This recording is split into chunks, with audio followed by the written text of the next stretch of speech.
Hyper tension அது ஒரு மௌனமாக இருந்து கொள்ளக்கூடிய வியாதியாக இருந்துட்டு, சைலண்ட் கில்லிங் டிசீஸ்மா. இளம் வயதுல 25 வயசு 30 வயசுல ஹைப்பர் டென்ஷன் மிகப்பெரிய அளவில் கூட இருக்கு. கேன்சர்ஸுடைய எண்ணிக்கை பெருகி வருது. எனக்கு நிறைய நண்பர்கள் ஆங்காலஜிஸ்ட்ல இருக்காங்க. நான் பல நேரத்தில் கேட்பேன், இவ்வளவு எண்ணிக்கை வருத, ஒருவேளை நம்ம ஏர்லி டயக்னோசிஸ் பண்றதுனால அந்த எண்ணிக்கை தெரியுதா, இல்ல உண்மையிலேயே எண்ணிக்கை கூட இருக்கான்னு கேட்டா அவ்வளவு பேரும் அடித்து சொல்வது எண்ணிக்கை கூடுகிறது. அது குறிப்பா AOA adults and young adolescent people, அவங்களுக்கு தான் இந்த எண்ணிக்கை கூட்டிகிட்டே இருக்கு அந்த நம்பர்ல.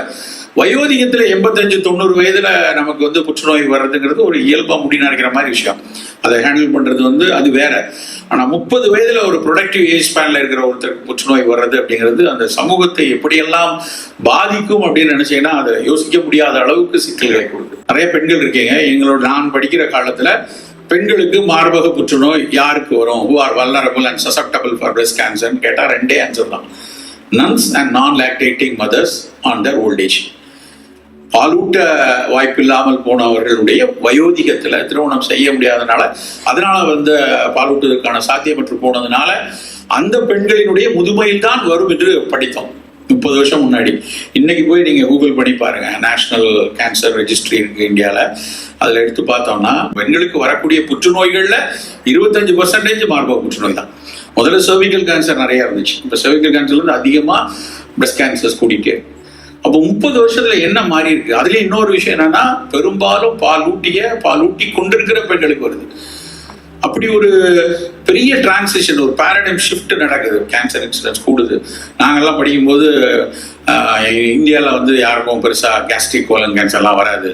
நம்மலாம் சாம்பார் சாப்பிட்றோம். எனக்கு ஞாபகம் இருக்கு, டைம்ஸ் அப்படிலே அது ஒரு பேப்பர்ல sambar prevents colon cancer because it has turmeric, it has lot of spices அப்படின்னு படிச்சு பெருமிதமா அதெல்லாம் நாங்கள் அப்படியே போட்டோ எடுத்து பார்த்தியா அப்படின்லாம் சொல்லிட்டு இருந்தோம். ஆனால் இந்தியாவில் இப்பொழுது கூடிக்கொண்டிருக்கக்கூடிய ஆண்களில், குறிப்பாக ஆண்களில் கூடிக்கொண்டிருக்கக்கூடிய புற்றுநோயில் 2 புற்றுநோய், ஒன்று கேஸ்ட்ரிக் கேன்சர், இன்னொன்று கோலன் கேன்சர்.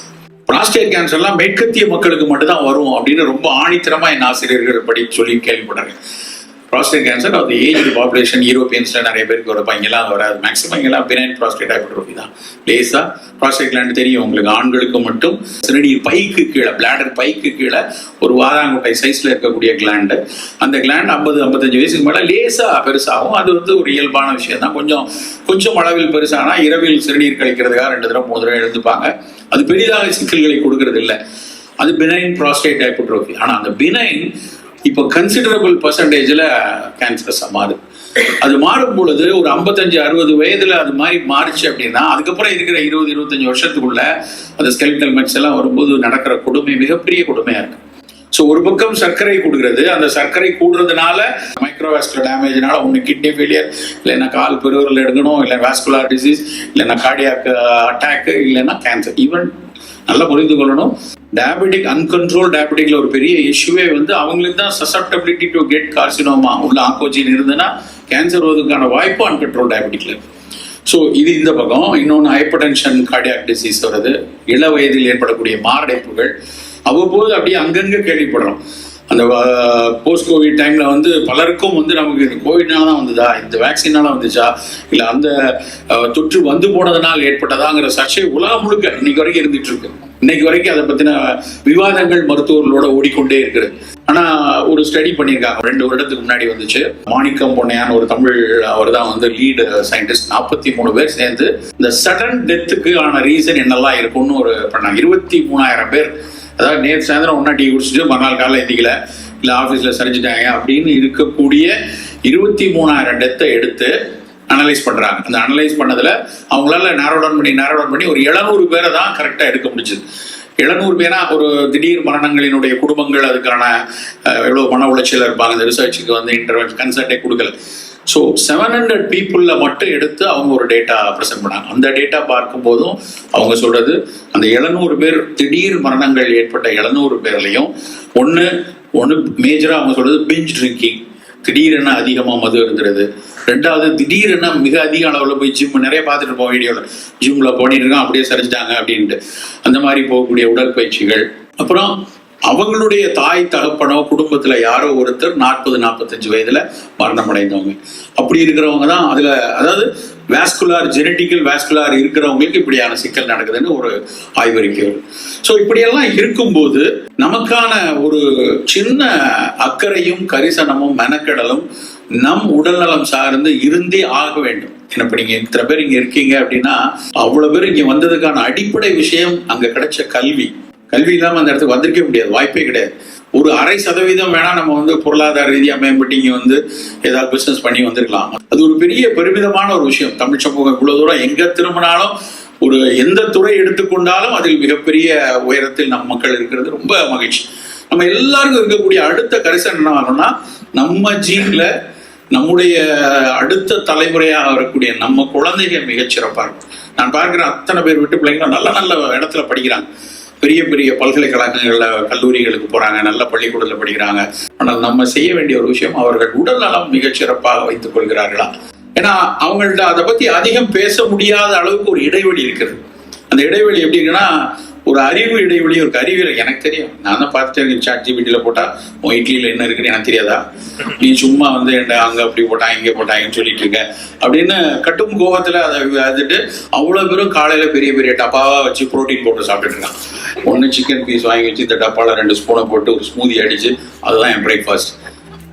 புரோட்டீனே இல்லை நீங்க சாப்பிட்றதுல, இது சாப்பிட்டாதான் சாப்பிடும், அதுல தான் மசில் ஹெல்த்தினஸ் வரும் அப்படி இப்படின்னு பேசக்கூடிய மக்கள் கூட்டிகிட்டே இருக்காங்க. எங்க பார்த்தாலும் இங்க மட்டும் இல்ல. ஆனா இன்னொரு பக்கம் தாய் தகப்பன் எல்லாரும் பாத்தீங்கன்னா இப்ப மாறி இருக்காங்க. பழைய மாதிரி வந்து பெரிய சட்டியில இட்லிக்கு மாவு அரைச்சு வச்சு அப்படியே வாரந்தோறும் காலையில இருந்துச்சா தோசையை சுட்டு நம்ம ஊர்ல வந்து கிட்டத்தட்ட பாத்தீங்கன்னா பெண்கள்ல பல பேர் 4,65,000 தோசை எல்லாம் சுட்டுருக்காங்க.